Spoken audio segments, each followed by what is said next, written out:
Welcome back. You are watching Asean Business Report. Now, the rice industry leaders of Myanmar, Thailand, and Vietnam met in Rangoon in the first attempt to coordinate Myanmar's rapidly growing rice exports with the two world's largest rice exporting countries.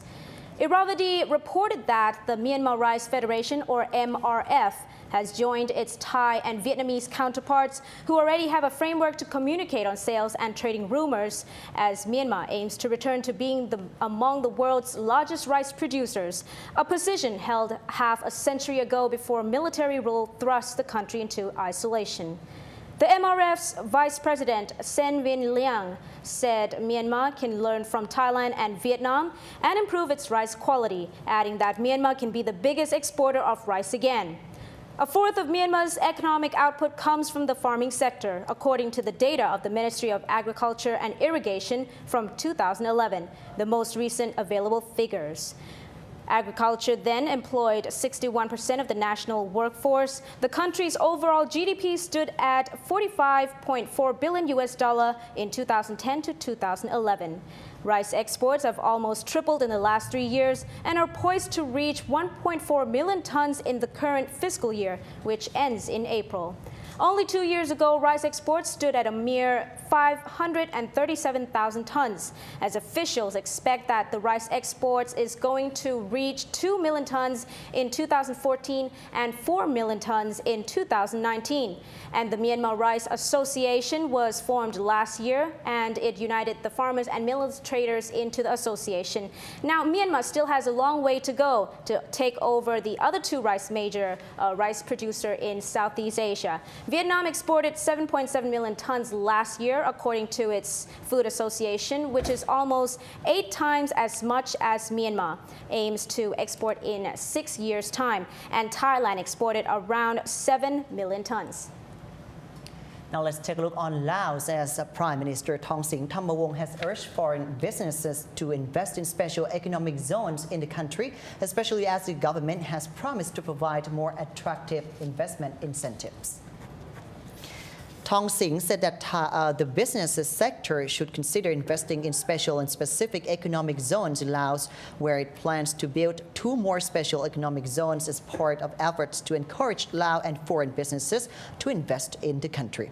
At present, there are 2 special economic zones and 8 specific economic zones in Laos. The government offers investors in these zones incentives such as tax breaks and one-stop investment service. Policymakers say Laos expects to attract more foreign investments in these zones since becoming a member of the World Trade Organization, or WTO, last month. WTO membership will not only make foreign investors feel more confident about doing business in Laos and the laws that regulate the sector, but will also give them access to more overseas markets, which is one of the main criteria when making investment decisions. The Laos government considered the private sector to be the main driver of economic growth, so every effort would be made to facilitate private investment. Laos has also invested heavily in the construction of roads and airports to improve links with neighboring countries, aiming to convert Laos from being a landlocked country to a land link within the region. And now we turn to the world's second largest economy. Li Keqiang has been named the premier of China at the nation's annual parliamentary gathering today, in one of the final steps of a carefully planned once-in-a-decade power handover. As head of government, Li will oversee a sprawling portfolio of domestic and economic affairs, although real decision-making takes place in the top committee of the Communist Party, on which he also sits.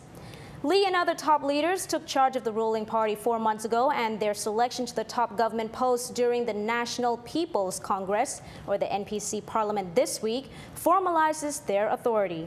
The premier is technically nominated by the president and reviewed by the legislators, and the term officially lasts 5 years, but is normally followed by a second one for a decade in office. Li will run the State Council or Cabinet, along with a number of vice premiers who will be named on Saturday and the state councilors and oversee several dozen ministries and commissions. And Lee takes charge of the world's second largest economy, as I mentioned, as its rapid growth has steadily slowed and a need to rebalance away from investment and exports and towards the domestic consumptions looms. On to Japan, Haruhiko Kuroda was confirmed as Bank of Japan governor along with Kikuo Iwata and Hiroshi Nagaso as his deputies, ushering in a new central bank leadership team who may push for more monetary stimulus within weeks. Prime Minister Shinzo Abe's nominees were approved today by the upper house of parliament, where the ruling coalition lacks majority after they were confirmed by the lower house yesterday. Current Governor Masaki Tiragawa and his deputies will step down on March the 19th. Kuroda's nomination was passed with 186 lawmakers voting in favor and 33 against, while Nagaso drew 199 votes in favor and 22 opposed. According to JP Morgan Chase & Co., the BOJ may ease as soon as the next scheduled policy meeting on April the 3rd to the 4th, assuming Kuroda can persuade existing members of the board to go along with his plans.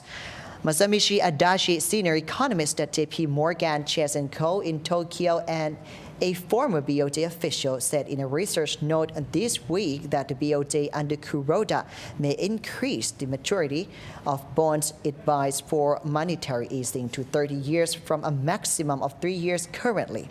Minutes released this week from the BOJ's February policy meeting show that some members of the board said that options for easing include buying longer-term bonds, and a few members said the bank might have to consider combining bond purchases with outright purchase operations known as rinban. And apart from the economic crisis, Kun Satapat, there is another problem that is looming, as the ADB said that 3 in 4 Asian Pacific nations may face water security threat. A new study jointly prepared by the Asian Development Bank and Asia Pacific Water Forum said that more than 75% of Asia Pacific countries are experiencing a serious lack of water security, with many still facing imminent water crisis, unless steps are taken immediately to improve the management of water resources. According to Bindu Lohani, ADB's Vice President for Knowledge Management and Sustainable Development, said that while the Asia-Pacific region has become an economic powerhouse, it is alarming that no developing country in the region can be considered water secure. Countries must urgently improve water governance through inspired leadership and creative policy making. The study found that 37 developing countries in the region are either suffering from low levels of water security or have barely begun to engage in the essential task of improving water security. 12 countries are shown to have established the infrastructure and management systems for water security, while no country in the region was found to have reached the highest model level of water security. South Asia and parts of Central and West Asia are faring the worst, with rivers under immense strain, while many Pacific islands suffer from a lack of access to safe piped water and decent sanitation and are highly vulnerable to increasingly severe natural disasters. By contrast, East Asia, which has the highest frequency of hazards in the region, is relatively better off due to higher levels of investment in disaster defenses. But urban water security remains poor in many cities and towns. The study highlights 2 stark realities: sharply rising inequality in access to water and sanitation, and the increasingly precarious state of rivers. It presents options for measures that can be adopted to improve water security, to mitigate the growing pressure from booming populations, urbanization, pollution, over-extraction of groundwater, climate change, and other factors. According to Ravi Narayanan, Vice Chair of the APWF Governing Council, said water supports health and livelihoods, grows our food, powers our industry, and cools our generating plants, and these different uses can no longer be seen in isolation from each other. Unless these competing needs are balanced, water security will remain elusive, undermining development gains and the quality of life for billions of people in the region, especially the poor. Current levels of investment coupled with outdated policies and institutions have failed to deliver water security. The study highlights the importance of a more productive use of water, including greater recycling of used water, corporatizing water utilities to improve their efficiency, increasing sanitation investment, encouraging more productive water use by food and energy producers, imposing more regulations on groundwater use, upgrading irrigation services, strengthening management of river basins, mobilizing more private sector investment to clean up rivers, and improving disaster risk management are all essential for a more secure water future. Patsurang Desha Puttarangsi reports. And we are now taking a short break, but right after the break, we will be taking a look on Philippines as the country who will sustain growth momentum.